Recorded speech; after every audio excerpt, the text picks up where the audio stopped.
Hey everyone, welcome back to Bear's Workshop. In today's video, we have the 124th flyover of the Nikola site in Coolidge, Arizona. In today's construction, we can see the steel for the main structure is complete. They're working on the support beams that are called purlins. Those are the side pieces that look like ribs. Those need to go up on the side to support the structure. And we also have the roof panels on top are also coming along nicely to get that roof covered up. And then they'll have more material to put on that to make it weather tight. The parking lot progress continues with more borders being put in and the roads are taking shape in the front.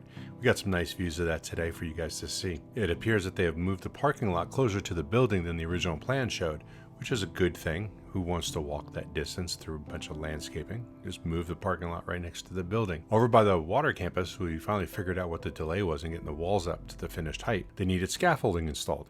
We got a decent look at that today. The scaffolding there is probably 5 or 6 feet high, so this gives us a better idea of how tall the walls are. So I took some raw video and zoomed into the wall, and there are about 13 or 14 rows of blocks, which would put the wall at about 10 feet on the finished end, unless they're going higher, which I don't think they are, but that's what we're looking at. We'll be doing another live stream of the Nikola site next Monday, so please look out for that. It'll probably be sometime in the early afternoon Pacific Coast time. We hope you enjoyed this video, and if you do like this video, please hit that thumbs up button. If you haven't already, please subscribe to see more content like this in the future. You can follow us on Twitter at Bear's Workshop, and we want to remind everyone, if you want to help support this channel, please check out our Patreon account down below.